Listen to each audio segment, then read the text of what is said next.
God, I hate you. This is the Be Different podcast, February 14th, 2018. Brad Redford, I am here. Nick Given, you're here. Good morning to Nick Given. Greg Richard, you are also here. Good morning to you. Good morning. Brad, I got your call. We're here. That's good. That's good. Well, this is one of the first times where I actually was the first person here, which I'm very proud of, and I felt really good about that. Nick and Greg, you guys usually hold that title. You're normally last one in, first one out. That's typically your kind of go-to. I don't know if that's completely true. On some days it is. Yeah, I'm not gonna say it never happens, but to say it's a regular thing, I would not agree with that. But we have a very special guest with us today doing an unplugged interview. That's a guy to the left of me. He does literally everything. I mean, the guy has talents for just about every single thing. He calls the games with me over on ESPN3 and CW over there at Northern Kentucky. And Brady, we've been doing that now for about 3 years, but this is a good friend of mine, partner in work as well, Brady Labor. Brady, thank you so much for coming on the show. Well, thank you for inviting me, Brad. I guess what you can definitely say is I'm a jack of all trades, but a master of none. That's actually a halfway decent show, Master of None. Do you ever watch that show, Nick? Oh, with Aziz? Yeah. Love it. Yeah, Love I actually really like that show. Brady, we apologize for getting you up early. Is this the earliest interview that you have ever done? Interview-wise, yes, but I've been awake this early in my 47 years on this earth. It just is something I'm not always used to. And for those of you at home, it is not. It's still dark outside, and it's not because it's nighttime. It's very early, and we've been here already for at least I've been here for over an hour. Nick and Greg have been here for about 20 minutes. But Brady, for those of you listening, I think most people in this area, basketball wide, they are aware of Brady Labor. They know Brady Labor's work. Okay, I would hope so. He has some signature sayings, out there when he's doing play calls. He absolutely does. One of my favorite ones, Brady, you say it much better than I do, is the Stuffarino. The Stuffarino. The Stuffarino is, in my opinion, Brady's best call is the Stuffarino. Okay, I mean, anytime someone goes up for an insane dunk, he's getting the Stuffarino. Even if he misses the dunk, he might get a low-key Stuffarino. Exactly. And when you're working for a school, you hope it is that school, meaning NKU.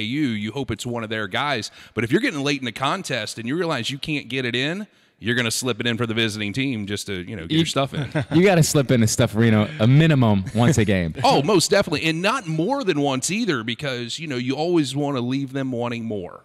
Absolutely. How do you know which dunk to call? Is it just the first great dunk, or do you I mean, because there is a threat that there won't be a second one, so you got to get it in, because it's better to satisfy me than to entertain your crowd. Is the way I look literally at it. sound like every 20-year-old kid at the bar. Well, hey, I've been that guy, and I still am. Brady, can you give me just a couple of your other we'll get them in here shortly, but a couple others that you've developed over the years that I appreciate. Well, for sure. First of all, and Rick Broering, because we were talking to Rick Broering Monday over at Digman, so he has a couple favorites as well. But from your end, keep in mind that all of my skill set when it comes to the calls are just a conglomeration of theft from analysis and play-by-play guys.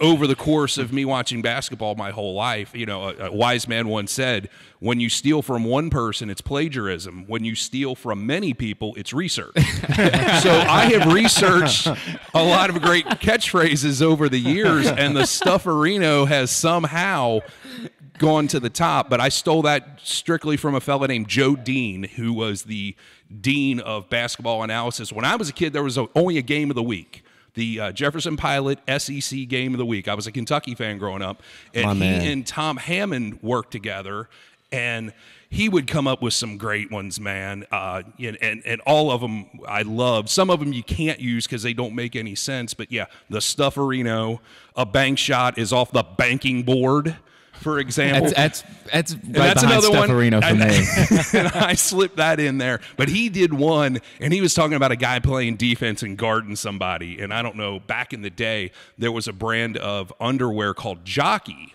And Jim Palmer, a famous baseball pitcher back in those times in the late 70s, early 80s, he endorsed it. And Joe Dean, at least one time, he said, as far as guarding your guy, getting up in his grill, heating him up, things you hear now coaches say, he'd say, you need to grab his jockey and step into it.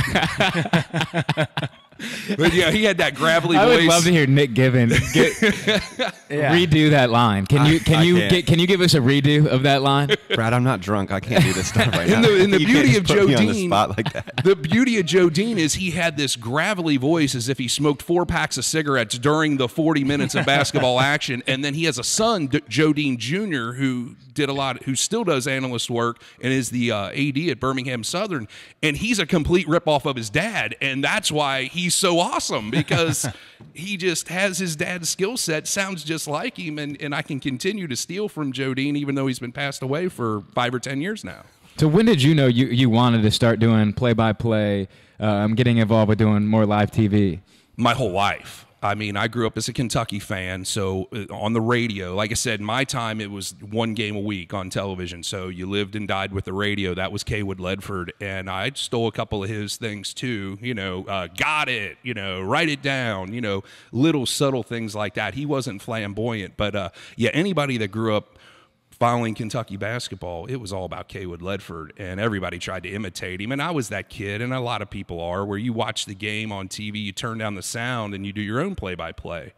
And I grew up in the 80s, and we were talking about sports administrations as majors and stuff. Man, that didn't exist then. You just were born a broadcaster, or you were second generation. So, I didn't really know how to pursue it until I, was later on in my 30s and stuff. And, I just been lucky to find a niche and find some place where they'll, let me rip people off and, and partner me up with a guy who is equally as good.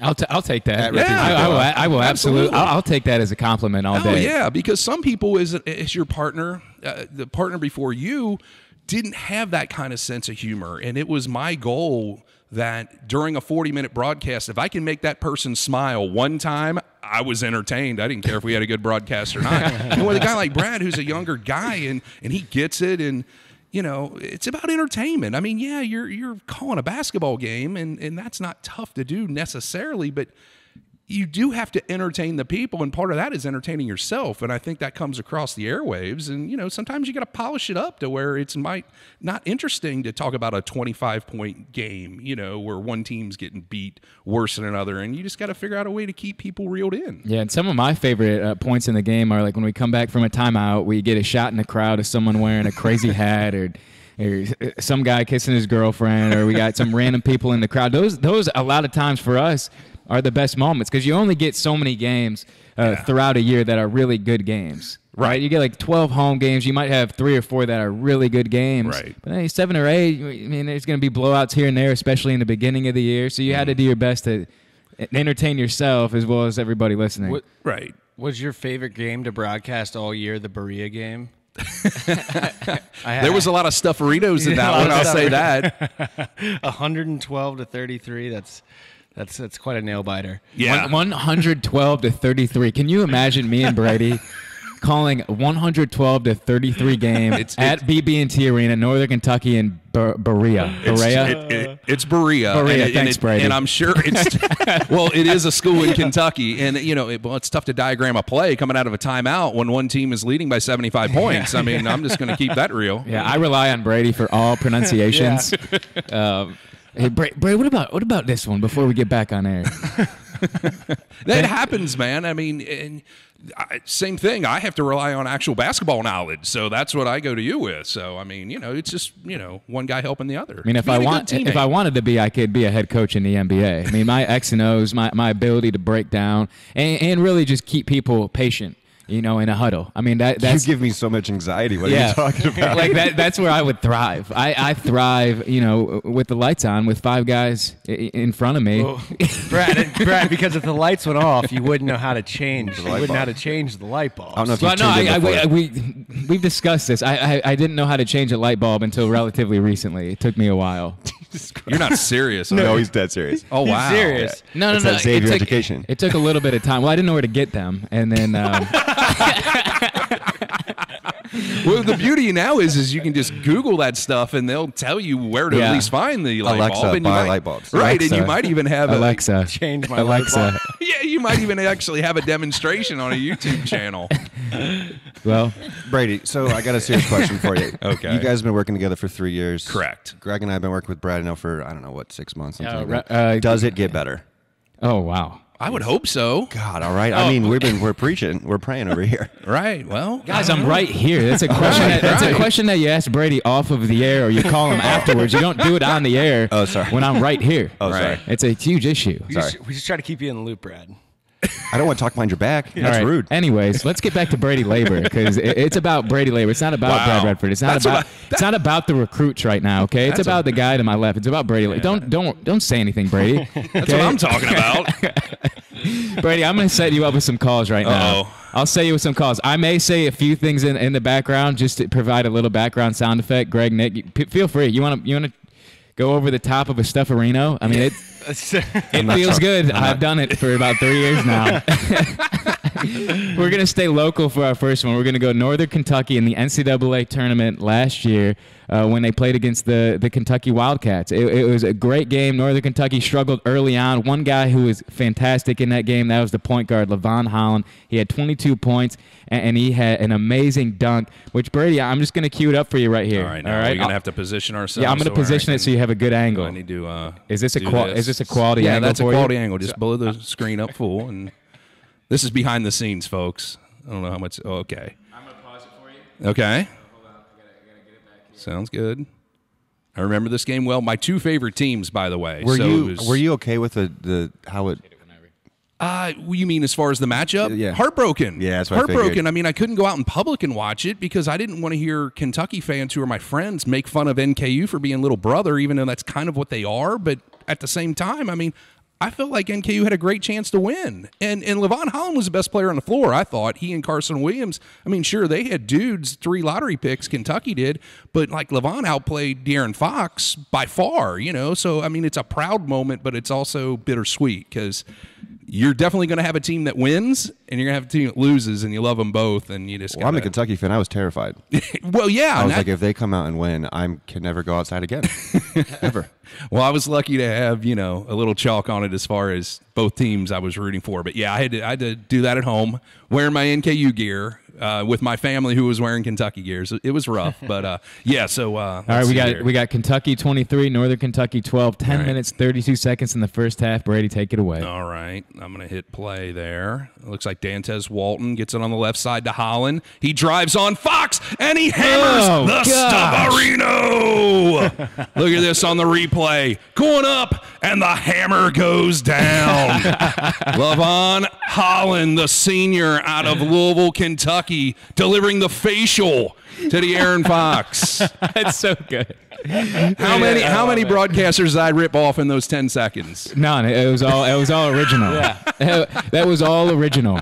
That's the answer you take from now on. Everything is original all the time. It's original because it came out of my mouth right then. All right, Brady, you ready for number 2? Sure. This is Patrick Sparks, an epic shot against Michigan State. The year, Brady, was 2005. Remember it well. Elite Eight score was 75-72, and this was pre-allegations of Michigan State and Tom Izzo, so he was still a good boy at that point. And this was in Austin, Texas, I believe. Yes, it was. All right, I'm going to cue this for one a up shot for to you. the Final Four. So I mean, this is a big deal right here. Sure is, man. Brady, I'm gonna get this full size so you have full visual here, and you click play whenever you're ready. Angle me over here. Under 10 seconds left on the clock, Brady. 9.8 seconds. And this is in regulation. Michigan State up by 3. All right. Top of the key, Sparks. Air ball, oxygen, as Azubuike with a rebound. He comes out. It ricochets out. The pump fake. On the rim. Oh, and the iron is kind. Oh, my goodness, did it beat the buzzer? And look at Patrick Sparks. He's going to show up Billy Packer for the junk he was talking earlier in the season on a potential game winner at Louisville. And Patrick Sparks, the Kentucky native, sends the Cats to overtime.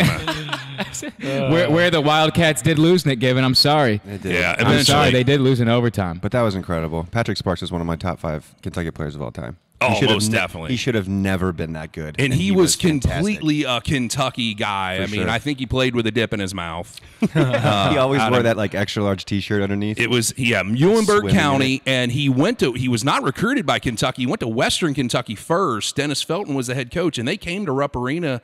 I don't know, it was first or second year there, and beat Kentucky. And all of a sudden, it was like, well, why didn't we recruit this guy? Well, Felton left to go to Georgia, and then Patrick Sparks decided to transfer, like many players do during coaching changes, and he ended up a Wildcat after all. I did not know that. Yes, indeed. Brady has a lot of knowledge. Yeah. A lot of knowledge in that brain of his. And some of it's true. Do you think that him and Andy Mack some could of it's talk for original. 37 hours straight without talking, without silence? Yeah, I think if we put Andy Mack and Brady on the podcast and nobody else was here, I mean, I honestly think they could go for a minimum 24 hours. I don't think there would be a pause for 1 second. Well, I know one thing. That would be an excellent learning tree to be under. It'd be my pleasure. It'd be the craziest rabbit hole you've ever listened to on a podcast. All right, Brady, we're going to switch gears a little bit. Obviously, still basketball, but one of the greatest fights in all of basketball history, guys, the crosstown throwdown, which I was a part of. This was just a few years ago. Wait a second. Were you really a part of this? I was a participant. I wouldn't say I was a willing participant in the fighting. Anybody that knows me knows I'm not much of a fighter. I'm not much of a fighter. I think I have minimal street cred. I don't have any tattoos. Yeah. I grew up in Frankenmuth, Michigan, but I think this helped a little bit, maybe a little bit. But Xavier, we were dominating the game, up over 20 points. All of our starters were still in the ball game. Brady, I'm going to cue it up for you. Under a minute right here. Holloway will be dribbling the basketball up the floor. 74-53, 45 seconds on the clock in the second half. Muskies are up, and then all chaos ensues, and haymakers are thrown left and right. Brady. Oh my goodness! Good luck with this one. Have a lot of fun with this one. Let's see. You know, there's a whole lot going on here. As Xavier ready to put the finishing touches on a big win here in the crosstown shootout, is really completely outplaying the University of Cincinnati here. It's a blowout. It's not even close. It's a huge blowout. Why are the starters in the game? This is when you're talking about other things than the game, but you know it's going to come down to the end, so you kind of got to wrap it up in case you got to toss it to another game or in the broadcast. But Xavier just playing out the string here. Down low, an easy bucket with 18.6 to go by Holloway. And then Bearcats pretty much just got to get it across the timeline and end this bad boy, and we can all go home. A long three-pointer. I think that's Jelon Gwynn. Oxygen with the air ball. That's Jamal Walker, by the way. And out of nowhere, the bench is empty. We got haymakers. Oh, my goodness. Oh, my gosh, we have haymakers. Just put Is Yancey Gates running into the crowd? Unbelievable. Is that JP McCura, a recruit? Unbelievable. And out of nowhere, here comes Brad Redford trailing the pack. Oh, Redford, don't get involved. And he is way out of the way of Redford, harm get here. the heck out of there. And it is a melee, so to speak. Man. 9.4 seconds. Police officers are out on the floor to break this one up. I think someone's in handcuffs right now, being incorrigible. And look at Kenny Freeze. Oh, he boy, looks Kenny, like the victim wow. of a Mike Tyson knockout here. I don't know what he just said, but it's probably not TV ready. I'll say that. OMG. And there he is. He did not win that fight, but he's excited that he was a part of it. Kenny Freeze is a big dude, and if you can send him down to the ground, that was an impressive, some would say sucker punch by Yancey Gates. But with all due respect, Yancey, I hope you're not here to listen to this and then throw one of those at me, because you still have that potential to knock me on the ground, and I'm not getting back up. I would not mess with Yancey. That was great. I wouldn't either. Wait, JP was there? No. I don't. Well, maybe. Yeah, maybe. He's just making serious? stuff up over there. I was just like, holy crap. I was like, if that's what cemented Is a him going to recruit Xavier, coming that's on incredible. the court? Yeah. If any recruit in history would have come on the court during that moment, during that game, it would have been JP McCura, though. Yeah, Oh, for sure. most definitely. I mean, he would have been right there. Brady, thank you for allowing me to relive that. Hey, you know, I mean, you had a pretty good seat to watch all that go down. Obviously, that didn't just happen right there. I remember at the end of the first half, there was an incident. There was a lot of back and forth. Octavius Ellis, who I don't even think ever played in the game, I know he was chirping on the bench. And was it when the fight broke out, because I saw it numerous times in replays, when Yancey hits Kenny, I see Mark Lyons go straight for Octavius Ellis and hit him in the face, and he didn't even have a chance to defend himself. And honestly, I thought it was funny because if Ellis is going to talk a bunch of smack, be in the game, dude. Yeah. That was my only thing. And, of course, he ended up getting a lot of playing time at UC and becoming one of those guys who did talk a bunch of smack when he had his opportunity, but that was well before that time. Yeah, that was pretty fun. In all seriousness, not the best situation, but I'm glad that now we can look back and we can have a little fun with it. And both teams right now are in the top 5. Oh my God! If they met in the tournament and had another throwdown, it'd be the greatest thing that ever happened. Yeah, Maybe they shouldn't even play. They should just have a throwdown. Yeah, that decides it. I just really want to set up a boxing matchup, fundraiser maybe, or maybe I can make 10% on it. But obviously, Coach Cronin and JP McCure, they would without a doubt headline that one. I think that's a good idea. Yeah, JP's just got a little bit longer reach though. We might have to allow Coach Cronin to kickbox, and then maybe he'd have a chance. All right, we'll go to. We'll go game 7. All right, we're gonna move on to the NBA. Okay, To the next level. yeah, this is the next level. We're stepping it up. We went Northern Kentucky, Xavier. Now let's bring it home. We're gonna do a couple game 7 calls. All right. These are iconic plays. First one, Kyrie Irving at the Oracle Center, game 7, when the Cavaliers were able to take that game away. The score was 89-89.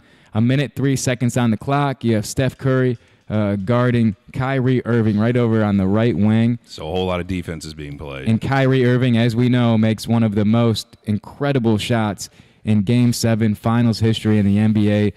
To a standing crowd, everyone is on their feet. Everyone across the world is watching Kyrie Irving with the basketball right now. And Brady Labor, you have the call, my friend. Here we go.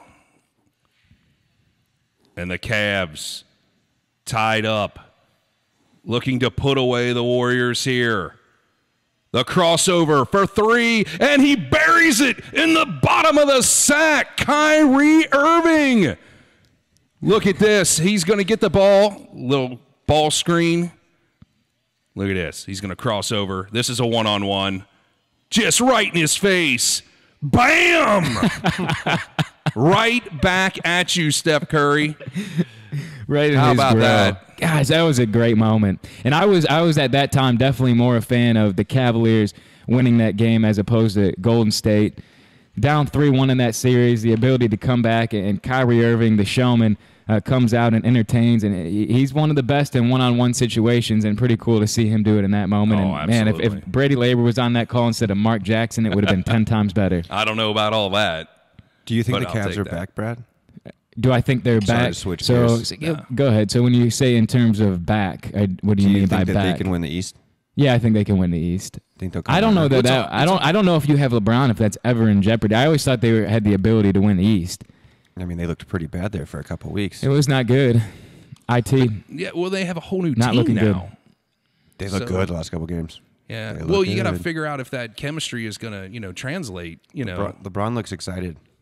Well, 37 who wouldn't last be? night. They scored over 120 points the last 3 games. Yeah. I guess I didn't realize Rodney Hood was as good of a player as he was. Oh, either. yeah. I didn't realize he was averaging over 17 a game. Yeah. Well, I remember he was at Mississippi State before Yeah. he transferred to Duke, and they're like, Well, didn't why he go does- Duke then Mississippi State? No, opposite. Oh, I thought it he was went switched. to Mississippi State, and he was their best player, and then all of a sudden he ends up at Duke for some reason. I was like, what's that all about? I think there was some cash. a background incident. Or is it anything with duffel bags or anything like that? Yeah. That's become the narrative all of a sudden since the new coaching staff and assistant coaches and the whole Coach K embracing one and done, and it is a different kind of athlete they recruit now, and they started by getting a couple transfers, and then now it's a one and done. I mean, graduate transfers are one and dones also. They're just 25 years old as opposed to 18. Brady, I'm sorry to stop you here. Andy No, Mack's it's all calling good. me. Oh, shoot, he goodness. called me 4 times. Oh goodness. You outside? Yeah, sorry. Oh no, that's good. I thought I had my phone on, but Andy Mack is coming in. He's upset with you, Brad. He's climbing through a window. Well, I gotta get Andy the code so he can come in. That was my fault. I just saw 4 missed calls from Andy Mack. I'm like, that is not good. Yeah, you don't leave a legend hanging like Yeah, that. that is not good. That is not good.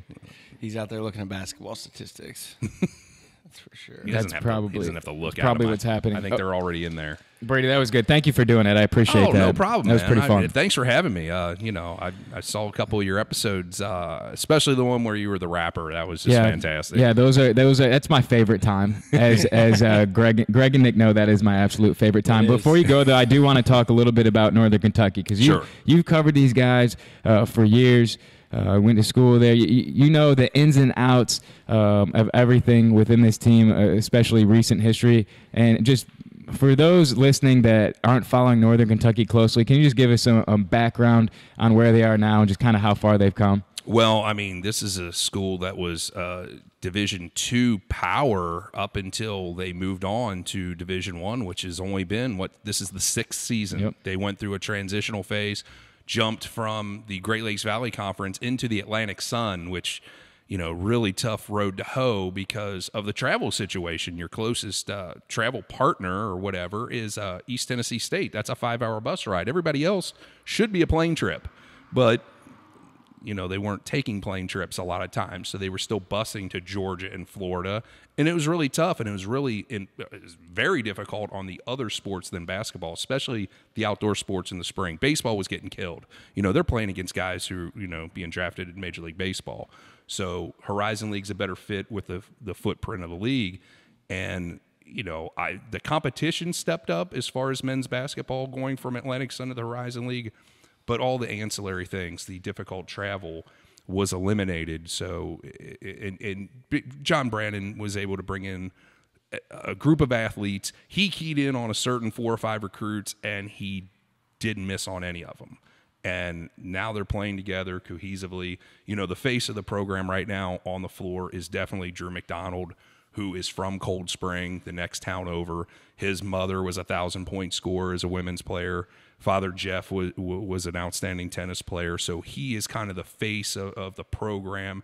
You sprinkle in guys like Levon Holland, an ultra-talented point guard, and Carson Williams, Mr. Basketball in the state of Kentucky 2 years ago, and he beat out a guy named Quentin Gooden, who's at Xavier. He was the runner-up, so obviously a great player. And Jalen Tate out of Pickerington North, and just to get those guys to come together and to buy in, and honestly, if those guys stick together another couple years, and they should, because you're in the Horizon League, you don't have one and dones. Guys, they don't leave for the NBA early. What you got to worry about is they leave as graduate transfers, and I don't think you're going to have any of that with Northern Kentucky, at least not out of your rotation guys. So, I mean, the future is bright, and you got to, if everything sticks together, I mean, this could be the beginning of a nice run. But I knew that Northern Kentucky could be this good, but I wasn't sure it could happen in my lifetime. I mean, 6 years into Division I. Well, it's happened quick, and then we did the game on Saturday, and they had almost 7,000 people in the arena. I mean, the attendance from previous years to this year, especially over the last 4 or 5 home games, I mean, it has been really something special. I mean, you go from attendance where they had 1,500 season ticket holders, now over 3,500, and 7,000 people for homecoming was pretty cool. And they finally got a second level. Yeah, you finally got people up there, that's a big deal. Right, and I remember when they used to pack Regents Hall, 2,500 capacity, and there was lines out the building. Those were the supposed glory days, and still really are for the older folks that helped build that place. But I mean, something special, and you hope that it continues forever, which it won't. I mean, there's always ebbs and flows, but just for what I would say for the fans, appreciate it now because it's not guaranteed. People think that once you establish a level, that's the expectation. Like at Kentucky, the expectation is Final Four. It's perfection, and how do you improve on that? And that's not reality, but it is for people who have been spoiled. And not that this fan base is spoiled, but to stay even-keeled and humble, you got to realize how special what you're going through now because when it does get rough, that's when you go back to that. And it's really a great time at Northern Kentucky University, and it should continue, and it probably will. But just enjoy the ride. Yep. And Northern Kentucky will have a big opportunity on Friday night. That game is at 9 o'clock on ESPNU in Dayton, where they'll play Wright State, likely for the Horizon League title. So Northern Kentucky in a position for postseason play. They lost their previous game to Wright State at home, so they're looking to return the favor at the Nutter Center in Dayton on Friday. Brady Labor, thank you so much for coming by. You were awesome. You were funny as always. You were entertaining, and you actually provided some decent information as well. Wow. So we appreciate that. And like I said earlier, some of that information is actually the truth. Yeah, absolutely. But what is not, I will leave you guys to have to figure out for maybe next time. Brad, it was a pleasure to be on here. Thanks for asking me. Hopefully we can do it again sometime soon. Absolutely. We'll make that happen. Done. It's absolutely done. All right, Brady, you are done. Unfortunately, you'll be heading out. Nick and Greg and myself, we will be back shortly with the legend Andy Mac Williams.